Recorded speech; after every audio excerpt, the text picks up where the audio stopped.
अपने उत्तराखंड में आपका स्वागत है और मैं हूं आपके साथ लोकेश लकी जगवानी।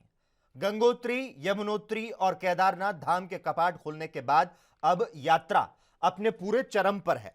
हालांकि अभी बद्रीनाथ धाम के कपाट खुलना बाकी है। आगामी 8 मई को बद्रीनाथ धाम के कपाट खुलने के बाद यात्रा अपने पूर्ण स्वरूप में आ जाएगी। चारधाम यात्रा में जाने वाले श्रद्धालुओं की संख्या में तेजी के साथ वृद्धि हो रही है। केदारनाथ धाम दर्शन के लिए अब तक सबसे ज्यादा 2,26,173 श्रद्धालुओं ने पंजीकरण कराया, तो वहीं चारधाम समेत हेमकुंड साहिब यात्रा के लिए अब तक कुल 6,53,000 श्रद्धालु पंजीकरण करा चुके हैं। मुख्यमंत्री पुष्कर सिंह धामी सहित पर्यटन, धर्म व संस्कृति मंत्री सतपाल महाराज ने श्री केदारनाथ धाम के कपाट खुलने के अवसर पर देश विदेश के तीर्थ यात्रियों को शुभकामनाएं दी।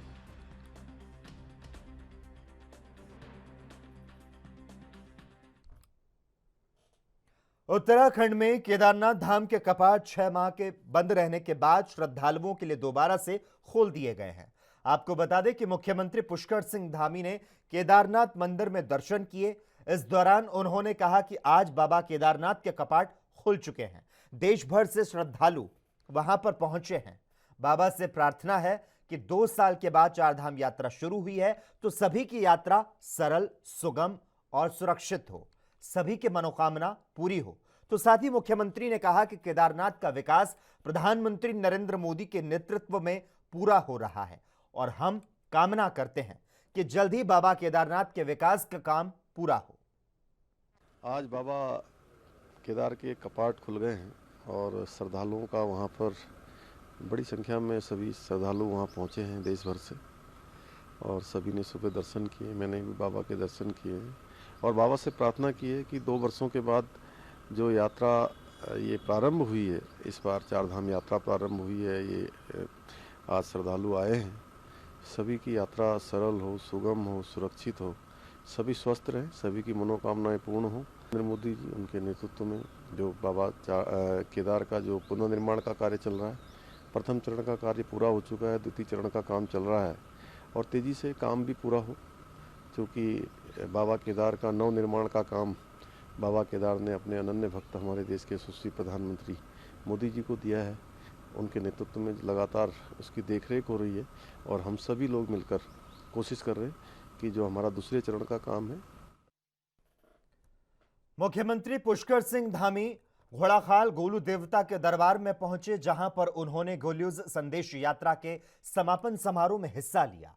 इस दौरान मुख्यमंत्री के साथ उनकी पत्नी गीता धामी मौजूद रहीं। आपको बता दें कि गोलूज देवता संदेश यात्रा 2200 किलोमीटर की यात्रा पूरी कर 13 दिन के बाद देर शाम घोड़ाखाल गोलू देवता मंदिर पहुंची। इस मौके पर मुख्यमंत्री और उनकी पत्नी गीता धामी ने गोलू देवता के मंदिर में पूजा अर्चना की और हवन में हिस्सा लिया। इस दौरान मुख्यमंत्री ने कहा कि चारधाम यात्रा शुरू हो चुकी है और वो ईश्वर से उत्तराखंड के खुशहाली की कामना करते हैं।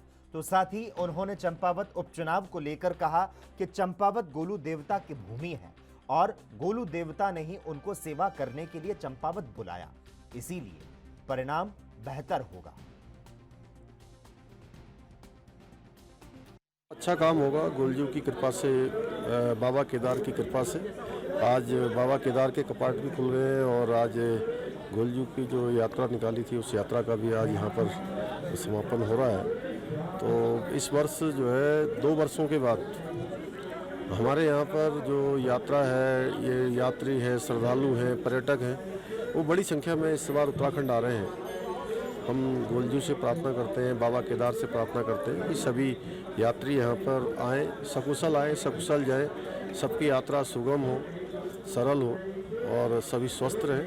उत्तराखंड चारधाम यात्रा को लेकर एक तरफ सरकार व्यवस्थाओं के बड़े बड़े दावे कर रही है, तो वहीं दूसरी ओर तीर्थयात्री सरकार के दावों की पोल को खोलते नजर आ रहे हैं।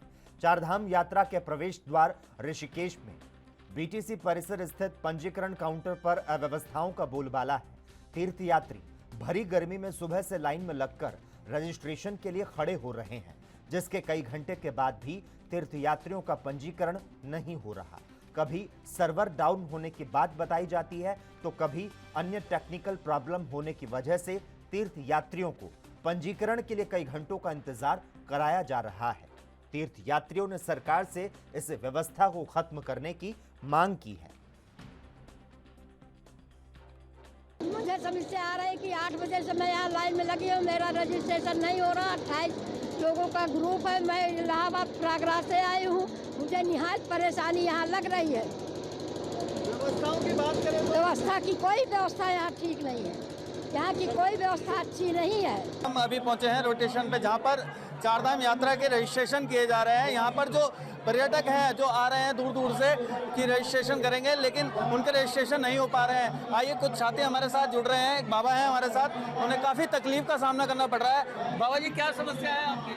हम आए थे अपने कार्ड बनवाने के लिए यात्रा का। हम परसों भी आए थे, परसों बहुत भीड़ थी। कल भी हम आए थे, बहुत धक्का मुक्की चल रही थी। प्रशासन था नहीं यहाँ पर, प्रशासन को होना चाहिए लाइन लगाने के लिए, प्रशासन था ही नहीं।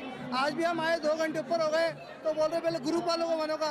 तो ग्रुप वाला जरूरी है कि आम आदमी जरूरी है? और न कोई लाइन लग रहे हैं, न कुछ धक्का मुक्की लगा रहे हैं। औरतें धक्के लगा रही है। तो अगर व्यवस्थाओं की बात करें सरकार की, तो क्या कैसा लग रहा है आपको व्यवस्था? तो व्यवस्था है नहीं महाराज जी, यहाँ पर व्यवस्था होनी चाहिए। यहाँ पर जब 4 धाम की यात्रा है तो सरकार को जागरूक होना चाहिए कि 4 धाम के अंदर हर व्यक्ति ना कर जाने के लिए तैयार होता है यहाँ पर। अब हर आदमी की सुविधा नहीं है तो क्या फायदा बताओ 4 धाम की यात्रा जाने से।